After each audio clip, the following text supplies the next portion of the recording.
नमस्कार दोस्तों, मेरा नाम है विजय कुमार गिरी और मैं आप लोगों का एक बार फिर से स्वागत करता हूं अपने यूट्यूब चैनल जिसका नाम है सुबह क्लासेस फॉर एग्रीकल्चर। दोस्तों, आज हम लोग पढ़ने वाले हैं एग्रोनॉमी में लेक्चर नंबर 9 पढ़ेंगे। क्या पढ़ने वाले हैं? टॉपिक आज हमारा होने वाला है वाटर हार्वेस्टिंग, जिसको हम क्या कहते हैं, जल संचयन। जो भी बरसात का हमें नेचुरल वाटर मिलता है उसको हम किस तरीके से हार्वेस्ट कर लें, किस तरीके से उसको संचय कर लें, जिससे फिर आगे हम जब बरसात नहीं हो रही होती, हमारे पास पानी की कमी होती है, तो उस समय हम अपने खेतों में सिंचाई कर पाएं। इसी के बारे में डिटेल में इस लेक्चर में हम समझने वाले हैं। मैं पढ़ाना शुरू करूं उससे पहले मैं आप लोगों को बता दूं कि मैंने आप लोगों के लिए एक बहुत ही अच्छा कोर्स लॉन्च कर रखा है। इस कोर्स का नाम है अल्टीमेट एग्रीकल्चर कोर्स। इस कोर्स में आपको यहाँ पर दिए गए सभी सब्जेक्ट जो कि आप बीएससी एग्रीकल्चर करते समय पढ़ते हो, ये सभी सब्जेक्ट बिल्कुल बेसिक से लेके एडवांस लेवल तक आपको अच्छे तरीके से पढ़ाए जाएंगे। और आपको हर लेक्चर का पीडीएफ नोट्स भी प्रोवाइड कराया जाएगा, जो कि बहुत ही अच्छी तरीके से कंपाइल करके बनाया गया है। ये जो आपको पीडीएफ नोट्स मिलेगा, ये आपको दो भाषाओं में मिलेगा, हिंदी और अंग्रेजी दोनों भाषाओं में। तो इसको आप आराम से पढ़ सकते हो अपने रिवीजन के लिए। इसके साथ साथ जब ये कोर्स आप खरीद के अच्छे से पढ़ लोगे, जो कि 1 साल का कोर्स होने वाला है, इसको कंप्लीट करने के बाद कोई भी वनडे एग्जाम हो, चाहे वो किसी स्टेट गवर्नमेंट का वनडे एग्जाम हो या फिर कोई सेंट्रल गवर्नमेंट का वनडे एग्जाम हो, आप उसको क्वालिफाई कर लोगे। इसको खरीद लेने के बाद आपको अलग से कुछ भी और खरीदने की जरूरत नहीं है। ना तो आपको कहीं और से कोर्स खरीदने की जरूरत पड़ेगी, ना तो कहीं से आपको कोई और बुक खरीदने की जरूरत पड़ेगी। मैं आपको जितना पढ़ा दूंगा उतना मोर देन सफिशियंट होगा आपको उस एग्जाम को क्वालिफाई करने के लिए। अगर आप इस कोर्स को खरीदना चाहते हैं तो इस कोर्स को खरीदने के लिए आप इस क्यूआर कोड को यहाँ पर दिया गया है, इस क्यूआर कोड को स्कैन करके मात्र 1,000 रुपए का पेमेंट करके इस कोर्स को खरीद सकते हैं। या फिर आप कोर्स से रिलेटेड अगर आपको अधिक जानकारी चाहिए तो मेरा व्हाट्सएप नंबर है 9792771792। मेरे इस व्हाट्सएप नंबर पर भी आप संपर्क संपर्क कर सकते हो, और संपर्क करके कोर्स से रिलेटेड जो भी जानकारी आप प्राप्त करना चाहते हो वो प्राप्त कर सकते हो। एक चीज मैं बता दूं कि इस नंबर पे आपको डायरेक्ट कॉल कॉल नहीं करना है, क्योंकि इस पे डायरेक्ट कॉल नहीं लगेगा। या तो आपको क्या करना है, या तो मैसेज करना है व्हाट्सएप पे, या तो व्हाट्सएप पे ही कॉल करनी है। चलिए अपने टॉपिक पर वापस आते हैं। टॉपिक देखते हैं, हमारा टॉपिक क्या है, वाटर हार्वेस्टिंग कॉन्सेप्ट। यहाँ पर आपको दिख रहा होगा, एक तालाब दिख रहा होगा। इस तालाब को देख के आप थोड़ा सा इसका मतलब तो समझ गए होंगे कि वाटर हार्वेस्टिंग का मतलब होता क्या है। देखो ध्यान से समझते हैं। इन ह्यूमिड क्लाइमेट, जब हमारे पास आर्द्र जलवायु होती है तो रन ऑफ जो होता है, यानी कि जो पानी होता है, पानी जब सतह पर बहता है तो उसको हम रन ऑफ बोलते हैं। Usually occurs only when rainfall on a saturated cell.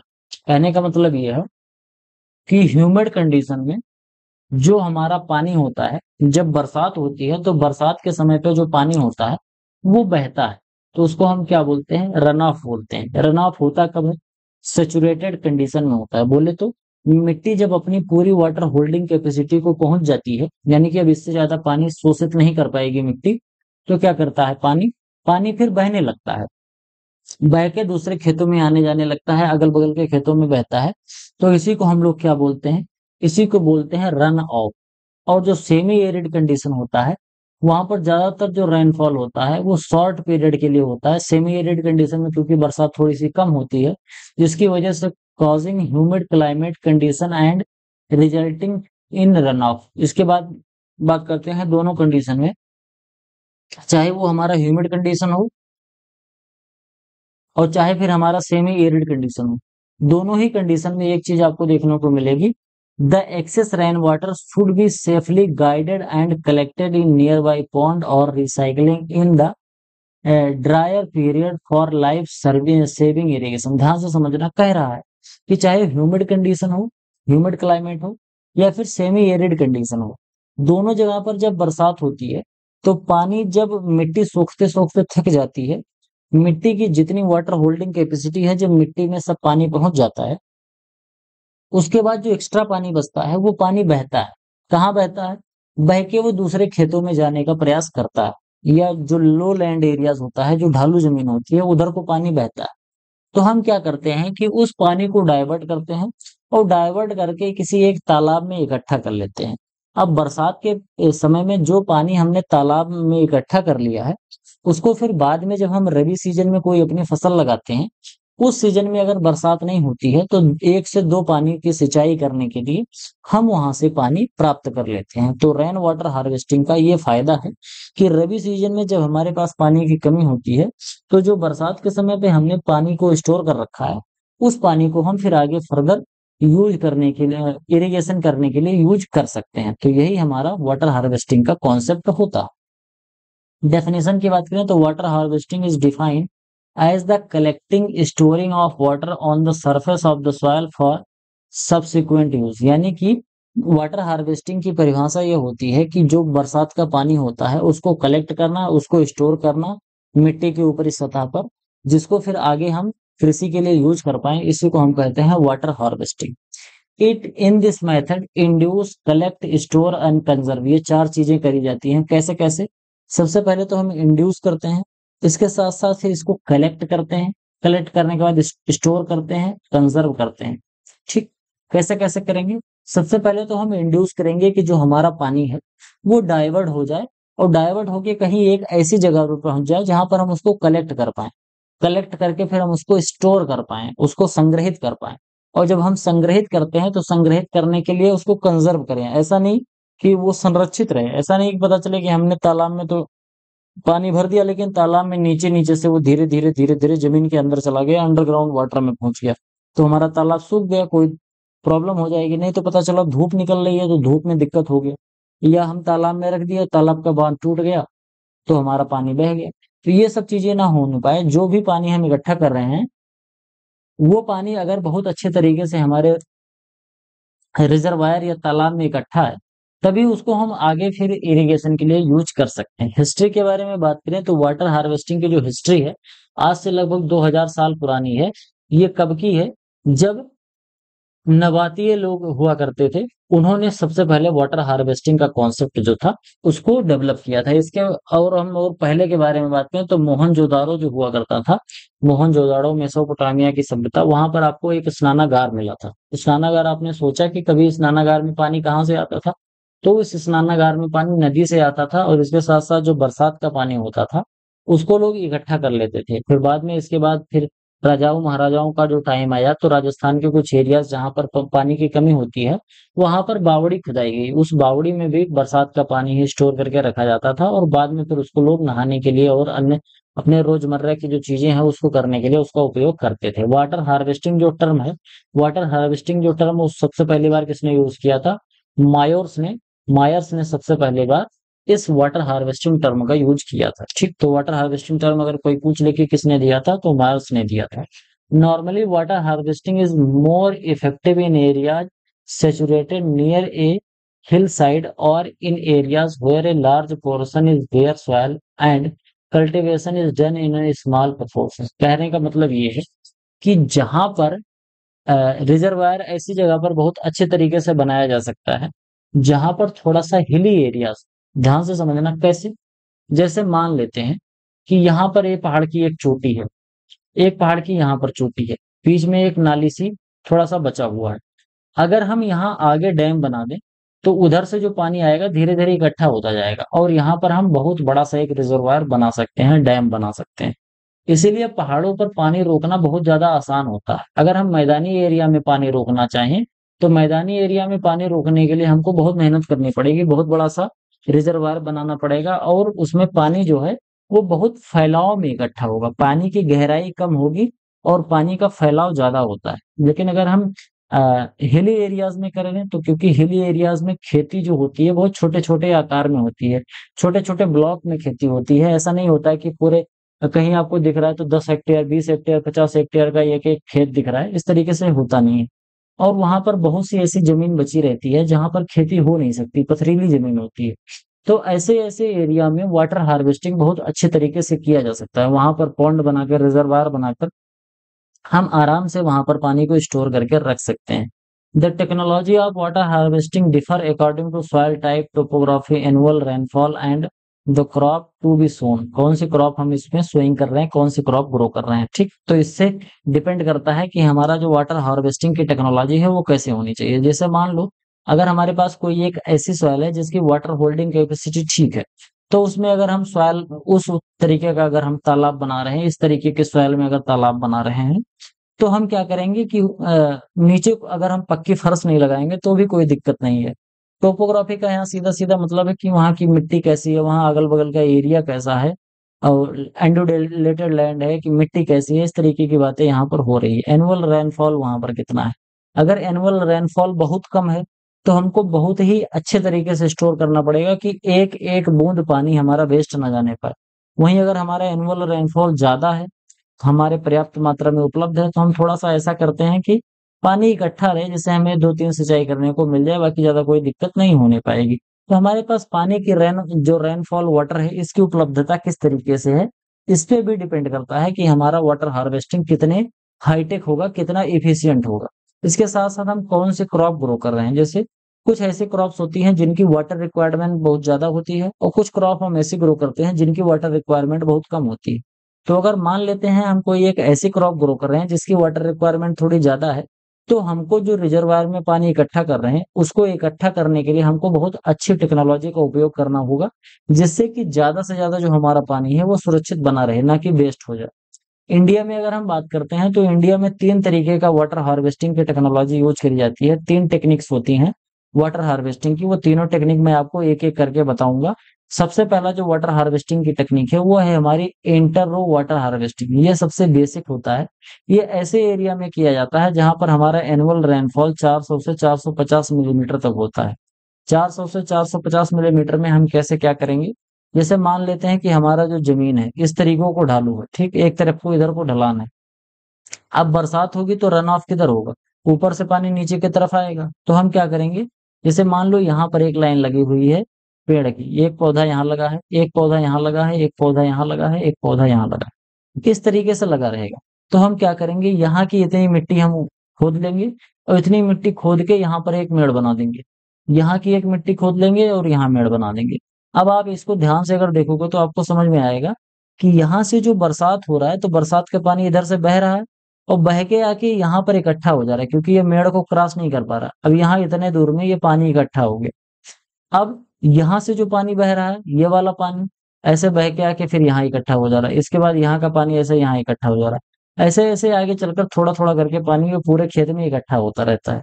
तो इस तरीके से जब पानी इकट्ठा होता है, तो ये पानी यहाँ कुछ देर पड़ा रहेगा, फिर धीरे-धीरे वो ज़मीन के अंदर चला जाता है। क्योंकि बरसात बहुत कम हो रही है, 400 से 400 से 450 मिलीमीटर ही बरसात हो रही है। तो ये पानी हमारा तुरंत ही ज़मीन के नीचे चला जाएगा और ये अंदर चला जाएगा, इन्फिल्ट्रेशन या फिर परकोलेट होकर वाटर टेबल में चला जाएगा। नहीं तो हमारा जो मिट्टी है, इसको सोख ले जाएगी पूरी की पूरी, बहुत ज़्यादा दूर तक बह के नहीं जाएगा। ऐसा नहीं होगा कि हमको इसको कहीं बहा के ले जाना पड़ेगा और तालाब बनाना पड़ेगा क्योंकि बरसात बहुत यहाँ पर कम हो रही है। The crop is sown is narrow strip between the wide interval that are ridged and artificial minor watershed, यही बोला जा रहा है, artificial minor watershed यहाँ पर बना दिया जाता है। Later on these are compacted to increase runoff to the crop row. It is more practical since no land is sacrificed on harvesting water. इसमें ये ज़्यादा यूज़फुल इस वजह से है क्योंकि इसको हमको यूज़ करने के लिए हमको कहीं अलग से तालाब बनाने की ज़रूरत नहीं है। हमारा जो खेत है वहीं पर हम थोड़ा-थोड़ा करके पानी स्टोर कर सकते हैं। बस इसका एक लिमिटेशन है कि अगर हमारे पास ज़्यादा पानी बरसात हो रही है, तो ये जो छोटे-छोटे यहाँ पर ये नाली बन रही है, जो छोटा-छोटा चीज़ है, ये पानी को रोक नहीं पाएगा। तो हमारी कटाव बनने लगेगी, खेत हमारा जो है उसमें कटाव लगने लगेगा और जब खेत में कटाव लगेगा तो हमारा जो पौधा है, ये बहुत डैमेज हो सकता है और हमारे खेत की जो मिट्टी है, सॉइल इरोजन और वाटर इरोजन सॉइल इरोजन और वाटर इरोजन ये चीज़ें होने लगेंगी, बहुत ज़्यादा प्रॉब्लम हो जाती है। अगला हमारा जो वाटर हार्वेस्टिंग की टेक्निक है वो है इंटर प्लॉट या फिर मैक्रो प्लॉट वाटर हार्वेस्टिंग। इसमें क्या करते हैं कि यहाँ पर ये इतना प्लास्टिक का कवर रखते हैं और इस तरीके से यहाँ पर इतना प्लास्टिक का कवर रखेंगे और इतने एरिया में यहाँ पर इसे खेती करते रहेंगे।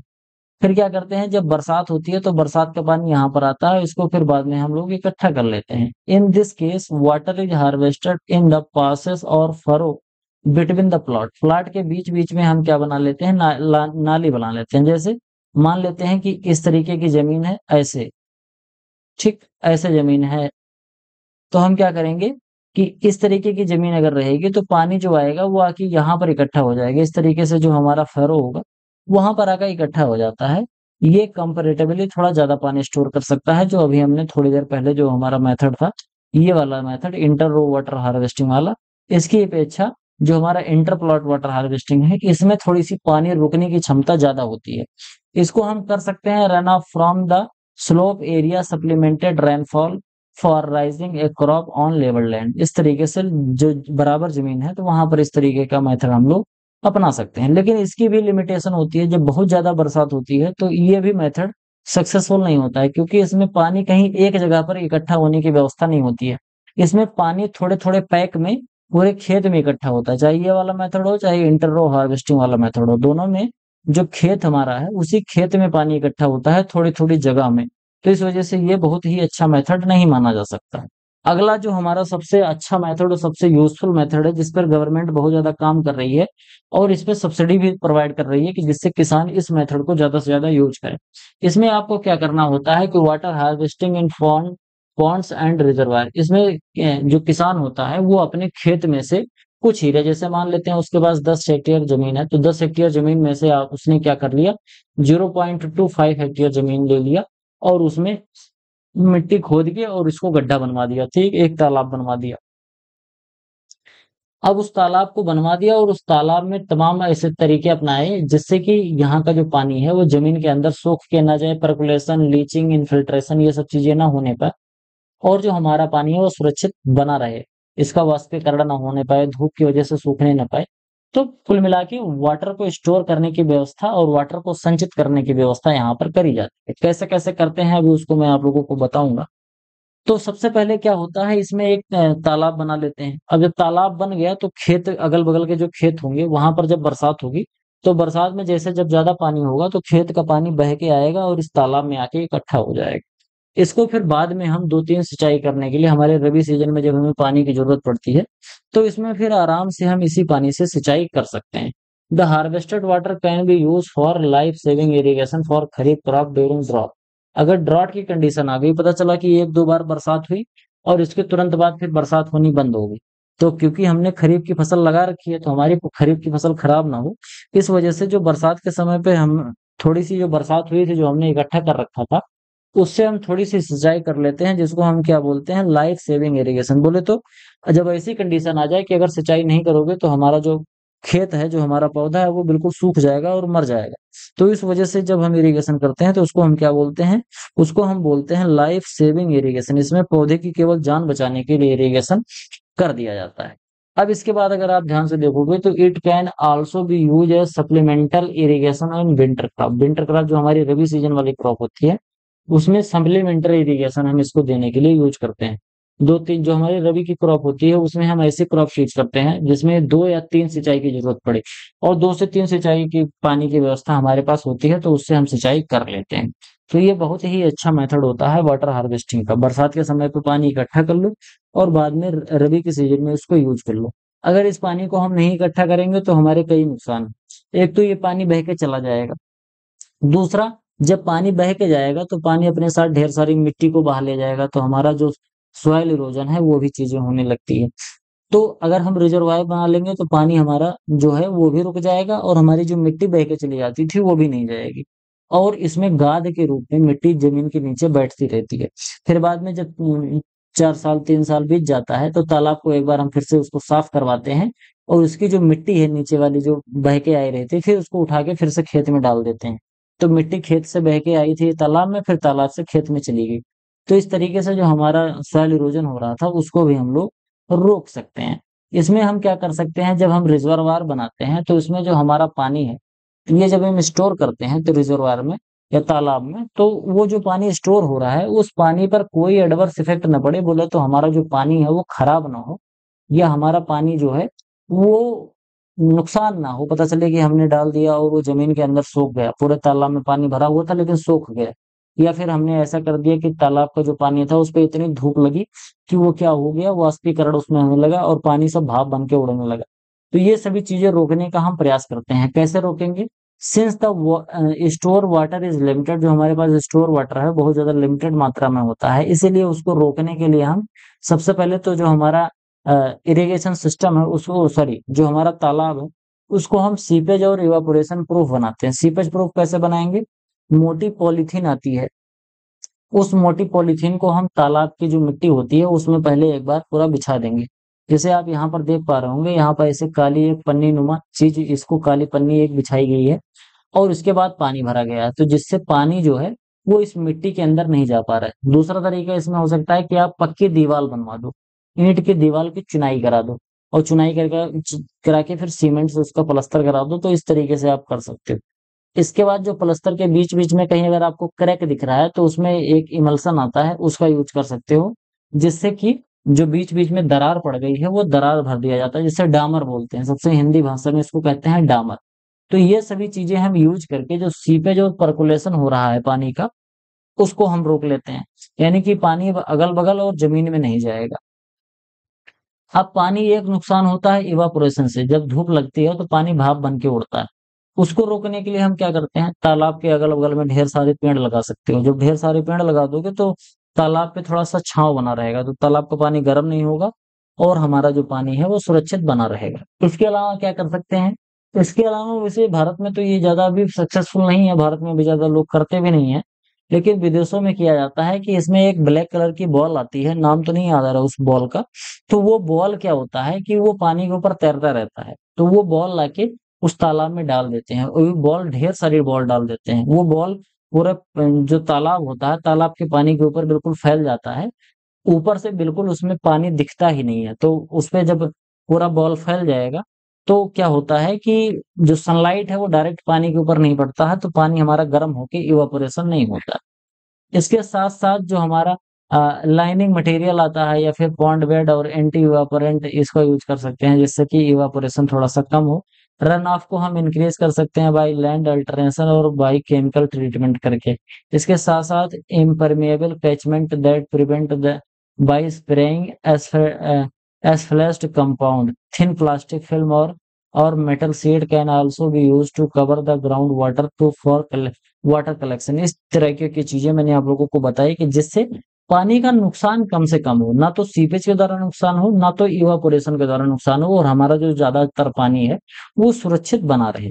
इसके बाद अगर हम आगे बात करते हैं तो हमारा है सीपेज या फिर कंट्रोल या फिर वाटर रिसाइकलिंग। सीपेज कंट्रोल और वाटर रिसाइकलिंग में क्या होता है, वाटर बॉर्न स्प्लैश इमल्सन, जिसको हम क्या होते हैं बोलते हैं डामर इमल्सन जिसको बोलते हैं। इसको क्या करते हैं कि जहां जहां भी हमको कहीं रिसाव देखने को मिलता है, जैसे दीवार उवाल है कहीं उस पर क्रैक आ गया, तो उस दीवार में उस डामर को भर देते हैं, जिससे कि पानी फिर बह के नहीं जाता है। जैसे हमारा छत जब टपकने लगता है तो उसमें भी तमाम प्रकार के इमल्सन आते हैं, उसको हम डाल देते हैं, तो हमारा जो छत है वहां से पानी नहीं टपकता है। इस तरीके से bentonite as an excellent sealing properties, it kept continuously wet, ये बहुत ही अच्छे तरीके से काम कर सकता है, जिससे हमारा जो है वो क्या होता है कि जो सीपेज है यानी कि पानी का जो रिसाव है उसको रोक दिया जाता है। In in the case of broad bed and furrow system, excess water जो होता है रेनी सीजन में उसको कलेक्ट कर लिया जाता है फैरो में, और उसको फिर बाद में वाटरवे के पास ले जाके रिजर्वायर और पॉन्ड में स्टोर कर लिया जाता है। कहने का मतलब ये है कि हमारे खेत में रिज और फैरो बना लेते हैं। जब ज्यादा बरसात होती है तो उन्हीं नालियों के माध्यम से पानी बह के खेत से बाहर आ जाता है, खेत से बाहर आएगा, बड़ी नाली में आएगा, और बड़ी नाली से फिर आके वो तालाब में पानी इकट्ठा हो जाएगा। फिर बाद में जब हमको पानी की कमी पड़ेगी अपने फसलों में, तो उससे फिर हम उसी पानी को निकाल के दोबारा हम दे देते हैं। The store water should be recycle most judiciously, बोले तो जो हमारे पास पानी है क्योंकि बहुत लिमिटेड पानी है, तो हमको सोच सोच के उस पानी को यूज करना है। ऐसा नहीं कि हमने वेट टाइप का इरिगेशन मेथड अपना लिया, फ्लड इरिगेशन कर लिया, एक ही बार में पूरा पानी खत्म कर दिया, अब दोबारा जो हमको दो तीन पानी सिंचाई करनी है तो वो हो नहीं ना पाए। तो कहने का मतलब जैसे हमारे पास जब संसाधन सीमित है तो उसको हम ये प्रयास करते हैं कि ज्यादा से ज्यादा अच्छे तरीके से इसका उपयोग कर पाए। पर ड्रॉप मोर क्रॉप, यानी कि कम से कम पानी में ज्यादा से ज्यादा हम खेती कर पाए। इसके लिए हम क्या करते हैं कि स्प्रिंकलर मेथड का इरिगेशन यूज कर सकते हो, ड्रिप इरिगेशन मेथड यूज कर सकते हो, जिसकी वजह से पानी कम लगेगा और हमारा जो रिटर्न है वो मैक्सिमम हमें मिल पाएगा। जो हमारे पास रिजर्वायर होता है वो कैपेसिटी के आधार पर देखा जाता है, वैसे जो अमूमन जो हमारे पास रिजर्वायर होते हैं, एक किसान को उतना ही बड़ा रिजर्वायर बनवाना चाहिए जिससे कि वो 2 से 3 बार, सॉरी 1 से 2 बार ही सिंचाई कर पाए। क्यों? क्योंकि रबी के सीजन में एक बार तो सिंचाई बरसात, 1 से 2 बार सिंचाई के लिए तो नेचुरल बरसात हो जाती है। ठीक, जैसे मान लो कि रबी के सीजन में 4 सिंचाई चाहिए, 4 सिंचाई या 3 सिंचाई देनी होती है, तो 4 या 3 सिंचाई में 1 से 2 सिंचाई तो क्या कहाँ से मिल जाता है, बरसात से हो जाता है। बरसात हो जाएगी ठंडी में थोड़ा सा, तो वो एक बार काम चल जाएगा। बाकी जो हमारा बचा, उसमें 1 से 2 बार हमको आर्टिफिशियल इरिगेशन करना पड़ता है। तो वो जो हमारे पास रिजर्वायर में पानी इकट्ठा हुआ है, उससे हम यूज करके अपनी फसलों को उगा सकते हैं।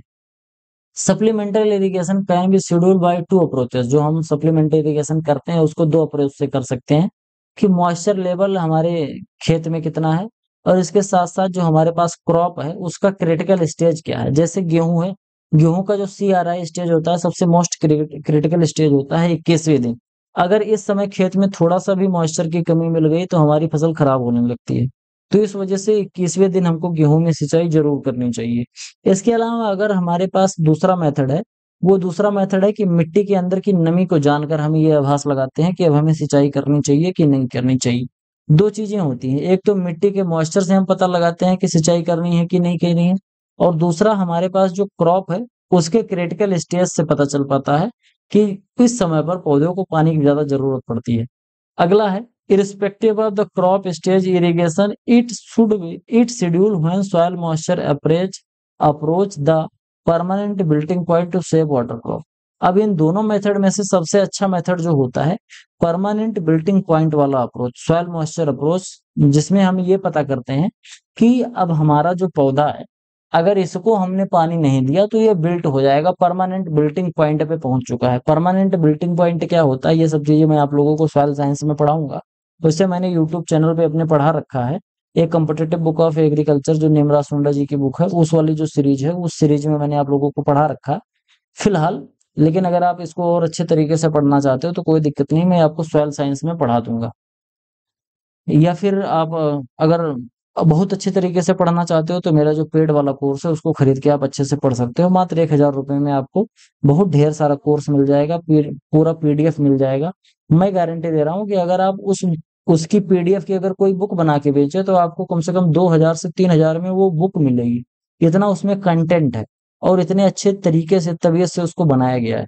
तो अगर 1,000 रुपए में आपको लेक्चर भी मिल जा रहा है और PDF भी मिल जा रहा है तो मुझे तो नहीं लग रहा है कि आपका कोई नुकसान है। तो you have to purchase it.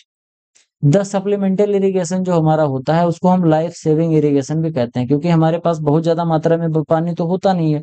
हमारे पास जो 1-2 बार सिंचाई करने के लिए है तो उसको हम लाइफ सेविंग इरिगेशन ही बोलते हैं, जिससे हमारी फसल जो है वो बिल्कुल मरने ना पाए, हमको थोड़ा सा पानी मिल जाए और हमारी फसल ग्रो हो जाए। अगला है जल शक्ति एंड इवापो ट्रांसपिरेशन। जल शक्ति क्या है, एक तरीके का ऐसा केमिकल होता है कि जो को मिट्टी में जब हम मिला देते हैं उस केमिकल को, तो इससे जो इम्प्रूवमेंट हो जाता है, एरेशन बहुत अच्छे तरीके से हो जाता है मिट्टी का, इनफिल्ट्रेशन और वाटर होल्डिंग कैपेसिटी जो है मिट्टी की वो बढ़ जाती है।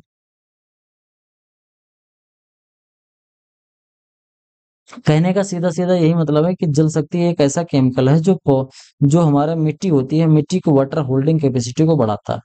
इवापो ट्रांसपिरेशन क्या होता है, इवापो का मतलब इवापोरेशन बोले तो वाष्पीकरण, और ट्रांसपिरेशन जो हमको वाष्पोत्सर्जन। वाष्पोत्सर्जन जब पौधे से पानी जल वाष्प के रूप में बाहर निकलता है तो उसको ट्रांसपिरेशन बोलते हैं। अब जब पानी की ऊपरी सतह से जब पानी भाप बनकर ऊपर उड़ता है तो उसको इवापोरेशन बोलते हैं, और इन्हीं दोनों को मिला के कहा जाता है evapotranspiration. Soil moisture is the most limiting factor in dry land agriculture. Dry land agriculture अगर हम कर रहे हैं तो उसमें हमारे पास सबसे लिमिटिंग फैक्टर क्या होता है, जो हमारी क्रॉप को सबसे ज्यादा प्रभावित करता है, वो है सॉइल मॉइस्चर। अगर मिट्टी में सॉइल मॉइस्चर कम हो जाएगी तो हमारी फसल नुकसान हो जाएगी। About 60 to 70% of the land water is lost through evaporation। जो हमारा बरसात का पानी होता है, बरसात के पानी में 60 से 70% जो हमारा पानी होता है वो केवल और केवल इवापोरेशन के द्वारा ही लॉस हो जाता है।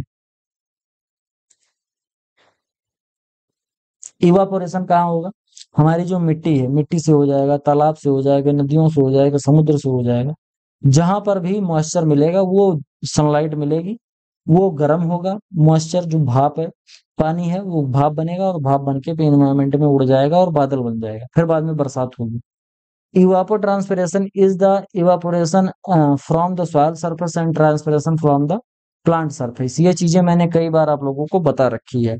Such losses can be reduce by mulches, anti transparent wind break और वीड कंट्रोल। ये जो इवापोट्रांसपिरेशन होता है जिसकी वजह से पानी का लॉस होता है, इसको रोकने के लिए हमारे पास कई चैनल होते हैं, कई हमारे पास मेथड है। जैसे मल्चिंग कर सकते हैं, मल्चिंग करने का मतलब मिट्टी को ढक देंगे।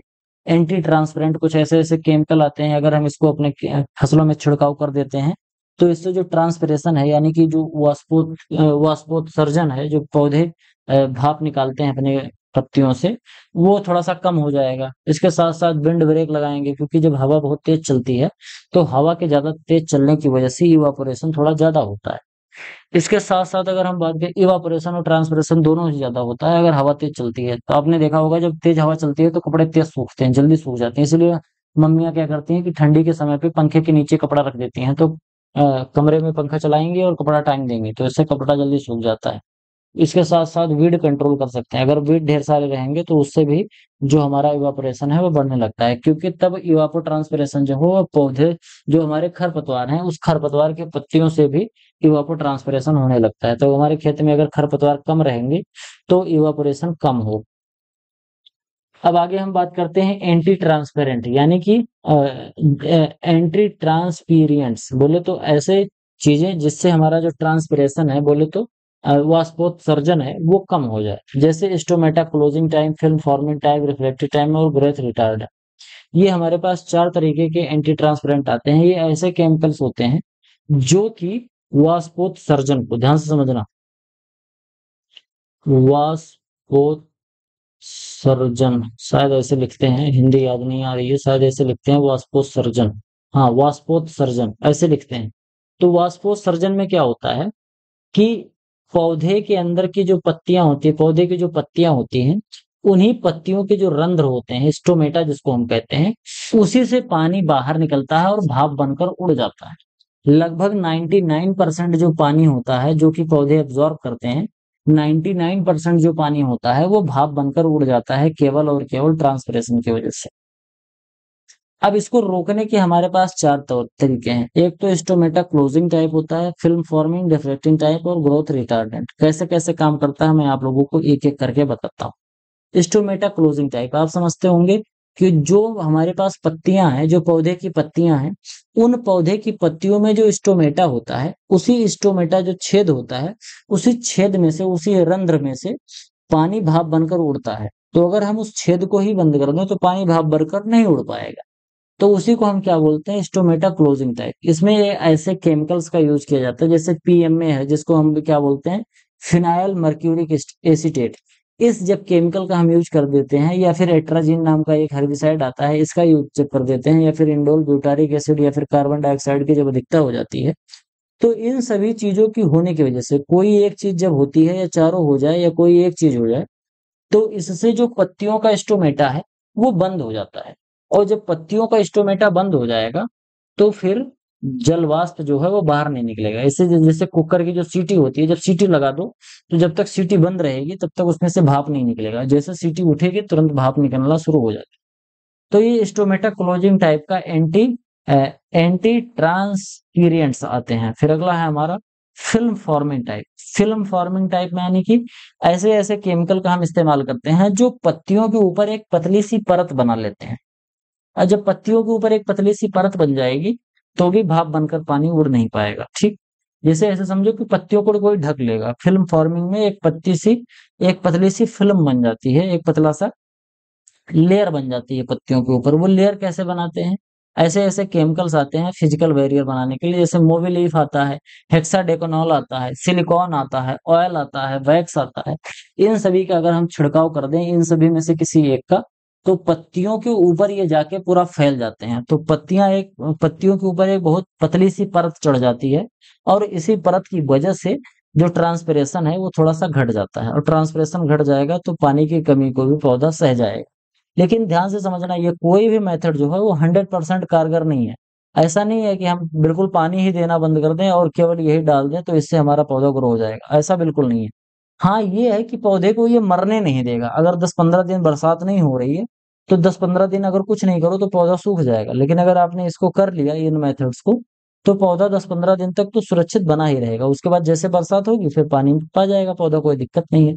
अब रिफ्लेक्टिंग टाइप क्या होता है, ध्यान से समझना। जब पत्तियों का जो पानी है, जब इसको ऊष्मा मिलती है, बोले तो जब सनलाइट मिलती है तो टेम्परेचर बढ़े, और जब टेम्परेचर बढ़ता है तभी पानी भाप बनकर उड़ता है।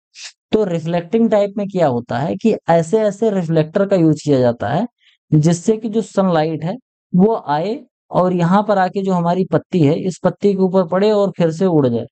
तो रिफ्लेक्टिंग टाइप का जब हम एक चीज डाल देते हैं तो इससे जो पत्तियों का टेम्परेचर है वो कम रहता है, और पत्तियों का अगर टेम्परेचर कम रहेगा तो पत्तियों से भाप बनकर उड़ेगा नहीं। तो रिफ्लेक्टिंग टाइप की कौन कौन सी चीजें आती हैं, रिफ्लेक्टिंग टाइप में हमारा क्योलिन आता है। क्योलिन जो होता है इसमें 5% क्योलिन का स्प्रे अगर हम कर देते हैं तो रिफ्लेक्टिंग टाइप का वो काम करने लगता है। जो सनलाइट पड़ेगी पत्तियों पर तो वो तुरंत रिफ्लेक्ट होके फिर से उड़ जाएगी, तो हमारे पत्तियों का टेम्परेचर बना रहता है।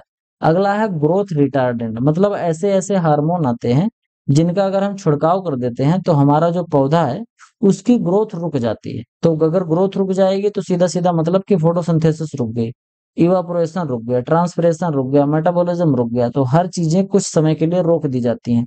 तो इससे हमारा पौधा जो है 10-15 दिन चल जाता है बिना कुछ किए, ना तो मरेगा और ना ही कुछ आगे कोई प्रक्रिया बढ़ेगी। और जब 10-15 दिन बाद फिर से बरसात हो जाएगी या फिर पानी की व्यवस्था हो जाएगी तो कोई दिक्कत ही नहीं। तो एक बार याद कर लेना आप लोग, इसको बिल्कुल भूलना नहीं। स्टोमेटा क्लोजिंग टाइप में आपका indole, butyric acid, carbon dioxide और एट्राजिन और फिनाइल मर्क्यूरिक एसीटेट आता है।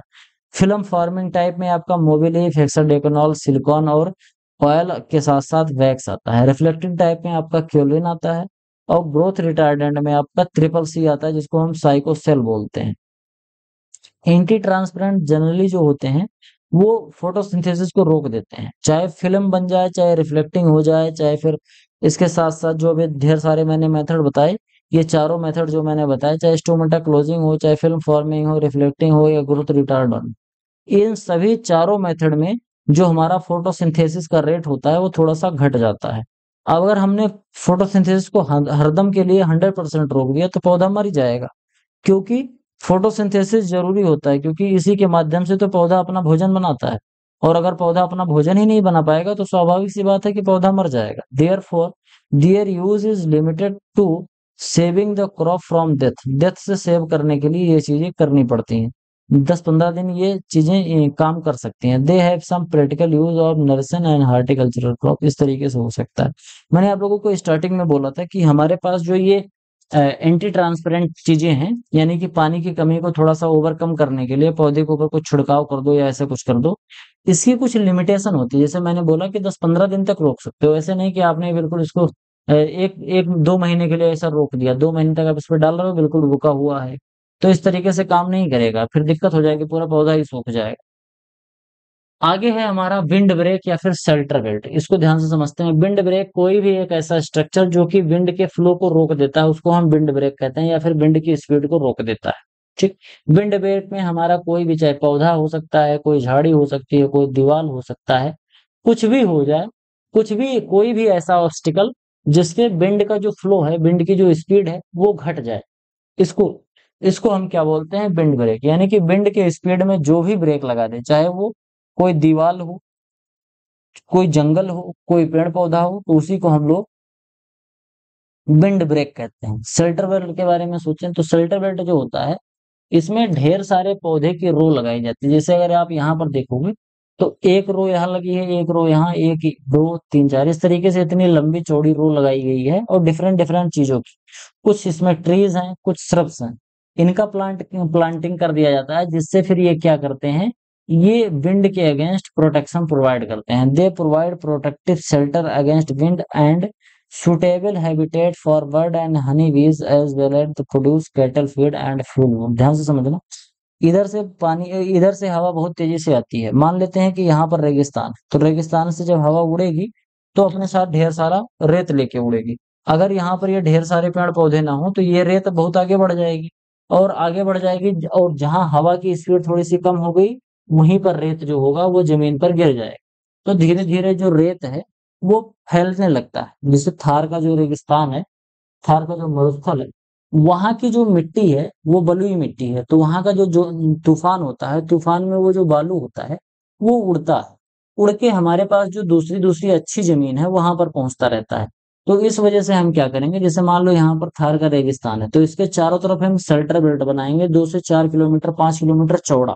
यानी कि 2-4 किलोमीटर इतना चौड़ा होगा कि उसमें ढेर सारे लाइन से पौधे लग जाते हैं। एक तरीके से ऐसा समझो कि जंगल नुमा चीज बना देते हैं, जिसमें सड़क भी होगा, छोटे बड़े पौधे भी होंगे, घने पौधे होंगे, हर तरीके के उसमें पेड़ पौधे लगे होते हैं, जिससे कि विंड की जो स्पीड है वो घट जाए। और जब विंड की स्पीड घट जाती है तो आगे जो इधर हमारे जो खेत हैं या इधर हमारी जो चीजें हैं वो सुरक्षित रहती हैं। और यहाँ पर हवा का हमारा जो स्पीड है वो घट जाती है, जिससे जो बालू फैल रहा था अगल बगल के खेतों में जाके जो नुकसान पहुंचा रहा था वो चीज नहीं हो पा रहा है। यानी कि जो डेजर्टिफिकेशन हो रहा था वो थोड़ा सा रुक गया, डेजर्ट नहीं फैल रहा है। Wind erosion areas, windbreak and shelter belt are to be planted to prevent soil erosion, arrest the march of desert, यानी कि डेजर्ट का जो मार्च होता है, यानी कि डेजर्ट जो फैल रहा होता है उसको रोकता है, और प्रोटेक्ट करता है एग्रीकल्चर और रेजिडेंट जो लैंड होती है उसको रोकता है डस्ट से। यानी कि पता चले नहीं तो गांव में धूल ही आके भर गई। अगर किसी ऐसे जगह पर रह रहे हो जहां पर ढेर सारा धूल है, ढेर सारा वहां बालू है, रेतीली मिट्टी है, तो अगर उसके बीच में शेल्टर बेल्ट नहीं रहेगा तो पूरा धूल आपके गांव में भर जाएगा आके। तो इस तरीके को रोकने के लिए शेल्टर बेल्ट का इस्तेमाल करते हैं। तो यहाँ पर मैंने आप लोगों को दो चीज बताई, एक तो बताया शेल्टर बेल्ट और एक बताया विंड ब्रेक। आई होप आपको दोनों समझ में आया होगा। विंड ब्रेक कोई भी एक ऐसा स्ट्रक्चर जो कि विंड के फ्लो को, विंड की स्पीड को कम कर लेता है, उसको विंड ब्रेक कहते हैं। और शेल्टर बेल्ट हमारा क्या होता है, शेल्टर बेल्ट में ढेर सारे पत्ते, ढेर सारे ट्री श्रब्स, ये सब लगाए जाते हैं, जहां पर ढेर सारी चिड़िया भी रह सकती है। जैसे यहाँ पर ढेर सारे पेड़ पौधे लग गए हैं तो यहाँ पर चिड़िया भी रह सकती है, मधुमक्खी रह सकती है। और इसके साथ साथ जब ढेर सारा पेड़ लगता है तो पेड़ की वजह से हमारा एफोरेस्टेशन भी बढ़ेगा, बोले तो फॉरेस्ट की एरिया भी बढ़ती है। तो ढेर सारे हमारे फायदे हैं शेल्टर बेल्ट में। The row of tree and shrub are planted across the wind direction the most effective. जो विंड डायरेक्शन, जैसे मान लो इधर से आ रहा है, अगर हवा आ रही है तो सबसे पहले हम क्या लगाएंगे, पहले यहाँ श्रब लगाएंगे, फिर यहाँ ट्री लगाएंगे। तो इस तरीके से लगाएंगे तो ज्यादा इफेक्टिव होगा। जैसे आप यहाँ पर देख पा रहे होंगे कि यहाँ पर जो हवा है वो हवा इधर से आ रही है, तो सबसे पहले श्रब लगाया, फिर हर्ब लगाया, फिर धीरे धीरे पौधे की हाइट बढ़ाते गए। तो ये सबसे ज्यादा अच्छा मेथड माना जाता है। इसके बाद अगर हम बात करें द हाइट ऑफ द टाल tree, the height the height of the tall tree and the length of the windbreak determine the extent of protection। बोले तो हाइट कितना होती है, पौधे की हाइट कितनी है, कितनी सघनता है, इससे ये डिपेंड करता है कि जो हमारा शेल्टर बेल्ट है वो कितनी दूर तक हमारी रक्षा कर पाएगा। जैसे they provide protective shelter against desiccating wind in the extent of 5 to 10 time height and windward side, यानी कि अपवर्ड साइड में 30 टाइम। इसको ध्यान से समझना, एक तो विंडवर्ड साइड होता है, एक लेवर्ड साइड होता है। तो जैसे मान लेते हैं कि जो हमारा, जैसे मान लेते हैं कि यहाँ पर हमारा शेल्टर बेल्ट है, ठीक है, मान लेते हैं ये शेल्टर बेल्ट हमारा बना हुआ। एक एक मिनट में आपको शेल्टर बेल्ट बना के दिखाता हूँ। इस तरीके से मान लेते हैं हमारा ये शेल्टर बेल्ट बना हुआ है। अब जब हवा आएगी तो हवा आएगी तो पहले आएगी इसमें फंसेगी, तो ये फंस के ऐसे उड़ेगी। तो क्या होगा कि जैसे मान लेते हैं कि ये इसकी जो हाइट है यहाँ से लेके यहाँ तक, ये अगर ये वाली हाइट मान लेते हैं कि हम कितनी है, 1 मीटर है, ज्यादा नहीं मानते, 1 मीटर है। तो ये इधर कितनी दूर से कवर करना स्टार्ट कर देगा, ये 5 से 10 मीटर दूर से, बोले तो यहाँ से यहीं से स्टार्ट कर देगा। 5 से 10 मीटर दूर से ही विंड की स्पीड धीरे धीरे घटने लगती है और हवा की जो डायरेक्शन है थोड़ा सा ऊपर होने लगता है, क्योंकि हाइट इसकी 1 मीटर है। अब जब इधर पहुंचेगा, बोले तो किस वर्ड साइड, लेवर्ड साइड। ये तो हमारा विंड वर्ड साइड है, ये है डब्ल्यू वर्ड साइड, और ये लेवर्ड साइड है। तो जो लेवर्ड साइड में जाएगा तो मान लेते हैं 1 मीटर की ऊंचाई है, तो ये 30 मीटर तक हमको फायदा देगा। 30 मीटर तक, कितना, 30 गुना, यानी कि 30 मीटर तक यहाँ तक आएगा। और यहाँ तक आने के बाद फिर जो हवा है वो जमीन की तरफ जाएगी। जैसे अगर मैं आपको यहाँ पर दिखाऊं तो यहाँ पर देखो ये ढेर सारे पेड़ लगे हुए हैं और ये माउंटेन है। अगर माउंटेन माउंटेन को हटा दिया जाए, केवल यही समझा जाए कि यहाँ ढेर सारे पेड़ है, तो यहाँ से हवा जा रही है तो सबसे पहले ऊपर की तरफ जा रही है, तो ये क्या हो गया, विंडवर्ड साइड। और इधर से फिर हवा पीछे की तरफ जब जा रही है तो उसको लेवर्ड साइड बोलते हैं। तो विंडवर्ड साइड के पास 5 से 10 गुना होता है और लेवर्ड साइड पर 30 गुना होता है इसका प्रभाव। बोले तो जो हमारे पास ये शेल्टर बेल्ट लगाते हैं तो 5 से 10 गुना आगे की तरफ और 30 गुना तक ये पीछे की तरफ मदद पहुंचाता है। ये जो हवा की दिशा होती है उसको कम कर लेता है। एग्जाम्पल के बारे में बात करें तो एग्जाम्पल मैंने आप लोगों को समझा दिया, यहाँ पर पढ़ लेना, वही बात यहाँ पर कही जा रही है। The wind break reduce the wind speed on the leeward side at 200 meter away up to 20% only and the area 300 away to no effect at all. Therefore, at the interval of 300 meters, such wind breaks should be repeated. यानी कि 30 जब ये चीजें होती हैं levered side में, तो levered side में 200 मीटर तक जाते जाते, जैसे अगर हवा इधर को गई तो हवा इधर जाते जाते निकल जाएगी यहाँ से, जैसे ये हवा है ये उधर गई। अब उधर क्योंकि मैं बना नहीं सकता क्योंकि अब स्क्रीन में है नहीं, लेकिन ऐसे समझ लो जैसे यहाँ पर ऐसे हवा उठी फिर ऐसे नीचे आई। अब ये जा रही है तो यहाँ से नीचे जा रही है, तो ये 200 मीटर तक तो जाते जाते केवल इसका इफेक्ट जो है वो 20% तक केवल बचता है, बाकी 80% तक फिर से हवा की स्पीड वही हो जाती है। और 300 मीटर तक पहुंचते पहुंचते फिर हवा का कोई प्रभाव नहीं पड़ जाता, ऐसा लगेगा जैसे आगे तो कोई सेंटर बेल्ट या विंड ब्रेक मिला ही ना हो। तो 30 मीटर तक आते आते फिर से एक बार हम बना लेंगे ऐसे। तो हर 30 मीटर पे हम, तो सॉरी 30 मीटर नहीं, 300 मीटर, हर 300 मीटर पे ऐसे तरीके का अगर हम बनाते रहेंगे तो हमारी जो विंड की स्पीड है वो सुरक्षित रहेगी। और हमारे जो फसलें हैं जो कि बहुत ज्यादा हवा में नुकसान हो सकती हैं, गिर जाएगी फसलें, वो चीजें नहीं हो पाएंगी, तो वो सुरक्षित बना रहेगा। तो यही हमारा शेल्टर बेल्ट और विंड ब्रेक होता है। टू कंट्रोल वीड इरोजन, यानी कि जो हमारा खरपतवार का इरोजन होता है, the capacity of the shelter will depend on the speed and direction of the wind. In case of high wind speed the protective area reduce. जब बहुत तेज हवा आती है तो एरिया थोड़ा सा रिड्यूस हो जाता है, बोले तो जैसे स्पीड बहुत तेज है तो यहाँ पर जो मैंने अभी कर्व बनाया ये कर्व थोड़ा सा कम हो जाएगा, तो वो कर्व ऐसे हो जाएगा, इस तरीके से कर्व हो जाएगा क्योंकि हवा बहुत तेज थी। तो यहाँ पर आप देख रहे होंगे हवा ऐसी थी, और यहाँ पर हवा जब बहुत तेज थी तो बहुत जल्दी हवा रुकेगी और थोड़ी देर के लिए रुक कर फिर से बढ़ जाएगी हवा, तो अफेक्ट इसका ज्यादा हो जाता है अगर हवा बहुत तेजी से बढ़ रही है।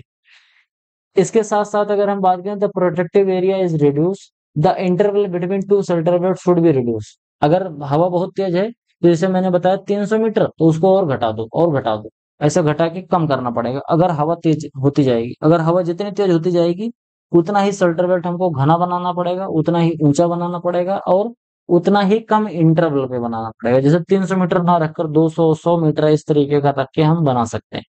To continue wind direction, it is necessary to have long length to wind break so that wind blow across the windward. Depending upon the porosity of the shelter belt, a certain amount of wind passes through it and some deflect and cross over it. Thus, it does not produce turbulence of air. इसमें कह रहा है कि जो shelter belt होती है उसमें जैसे अभी मैंने यहाँ पर बोला कि हवा ऊपर को जा रही है, यहाँ पर ध्यान देना, यहाँ तो बरसात का संघनन, बरसात जो होती है कंडेंसेशन वाली रेनफॉल, इसके इसका एग्जाम्पल है। लेकिन यहाँ पर मान लो ये पहाड़ नहीं है, यहाँ पर पौधा है, तो जो पानी जो हवा बह के आती है इधर से, तो ये हवा क्या होती है, कुछ हवा तो ऐसे डाइवर्ट हो जाएगी थोड़ा सा ऊपर होके तब फिर नीचे आएगी, लेकिन कुछ हवा उस पेड़ और झाड़ियों के बीच में से ऐसे होके चली जाती है। तो यहाँ पर उसी के बारे में बात हो रही है कि जो थोड़ा सा पोरोसिटी की वजह से इसी शेल्टर बेल्ट के अंदर से होके हवा बढ़ जाती है, इसी वजह से टर्बुलेंस नहीं होता। नहीं तो पता चले कि यहाँ पर बहुत ढेर सारा टर्बुलेंस हो जाएगा, हवा यहाँ पर ऐसे गोल गोल घूमने लगेगी, और यहाँ गोल गोल घूमेगी तो यहाँ वाला जो एरिया है उसको बहुत ज्यादा डैमेज करेगी। लेकिन अब क्योंकि हवा नीचे से भी थोड़ी थोड़ी आती है तो टर्बुलेंस नहीं बनता, नहीं तो यहाँ पर ऐसे जैसे पानी होता है ना गोल गोल ऐसे घूमने लगता है, उस तरीके से यहाँ पर नहीं होगा क्योंकि शेल्टर बेल्ट से भी थोड़ा थोड़ा पानी, थोड़ा थोड़ा जो हवा था वो पास हो रहा था। इसके बाद अगर हम बात करें तो प्लांटिंग पैटर्न जो हमारा होता है कि जो हम शेल्टर बेल्ट बनाते हैं उसमें किस तरीके का ग्रास या किस तरीके का श्रब का हम यूज कर रहे हैं, इस पे भी डिपेंड करता है कि हमारा शेल्टर बेल्ट जो होगा उसकी इफिशियंसी कैसी होगी। The beneficial effect of the shelter belt are more clearly on drought area. Drought area में थोड़ा से ज्यादा अच्छे तरीके से काम करता है। 3 से 7 रो या फिर 15 से 30 मीटर वाइड होना चाहिए अगर शर्ट बेल्ट विंड ब्रेक हम बनाते हैं। शेल्टर बेल्ट तो किलोमीटर में भी लंबे हो सकते हैं, डिपेंड करता है कि हमको किस तरीके की हवा है, वहाँ टोपोग्राफी कैसी है, स्पीड कैसी होती है। तो इस तरीके से हम अंदाज लगा पाते हैं कि हमारा जो शेल्टर बेल्ट है उसमें कौन से पौधे यूज कर सकते हैं, उसकी हाइट कितनी होनी चाहिए, कितनी चौड़ाई होनी चाहिए। यह सब चीजें हम तो उसी हिसाब से पता चला करेंगे कि वहाँ की टोपोग्राफी कैसी है, सॉइल कैसी है, बरसात कैसा होता है, और वहां पर जो हवा चलती है उसकी स्पीड कितनी है, कितनी तेज से वो बहता है। It modified the micro climate favour for crop production and produce shelter for the bird and honey bee and pet animal. जो शेल्टर बेल्ट बनता है तो यहाँ पर थोड़ा जंगल नुमा बन जाता है, तो इसमें ढेर सारे जंगली जानवर, पेट है, और इसके साथ साथ गाय का चारागाह बन जाता है, मधुमक्खियां भी ढेर सारी वहां रह सकती हैं, पक्षियों का रहने का आवास बन जाता है। और इसके साथ साथ जो हमारा जंगल होता है, जंगल में एक माइक्रो क्लाइमेट का थोड़ा सा परिवर्तन हो जाता है। माइक्रो क्लाइमेट क्या होता है, ये सब चीजें मैं आप लोगों को पिछले लेक्चर्स में पढ़ा चुका हूँ। अगर आप लोग स्टार्टिंग से पढ़ते आ रहे होंगे तो आपको माइक्रो क्लाइमेट अच्छे से समझ में आया भी होगा। तो आज की वीडियो में केवल इतना ही। आई होप आपको वीडियो पसंद आया होगा। वीडियो पसंद आया हो तो प्लीज वीडियो को लाइक जरूर करिए। इसके साथ साथ चैनल को सब्सक्राइब नहीं किया हो तो सब्सक्राइब करिए, दोस्तों के साथ ज्यादा से ज्यादा इस चैनल को शेयर करिए। आपके जो भी सुझाव है कमेंट बॉक्स में जरूर लिखिए। आपको यहाँ पर एक वीडियो दिख रही होगी, इस वीडियो को आप देख के समझ सकते हो कि मैंने अल्टीमेट एग्रीकल्चर का जो कोर्स लॉन्च कर रखा है, उस कोर्स में आपको क्या क्या चीजें मिलने वाली हैं और कैसे परचेज करना है, सब कुछ आपको इस वीडियो में देखने को मिल जाएगा। इसके साथ साथ आपको यहाँ पर एक प्लेलिस्ट दिख रही होगी, इस प्लेलिस्ट को भी आप लोग फॉलो करके अपने नॉलेज को बढ़ा सकते हैं। तो आज की वीडियो में केवल इतना ही। मिलते हैं किसी दूसरी वीडियो में, तब तक के लिए इजाजत दीजिए। धन्यवाद।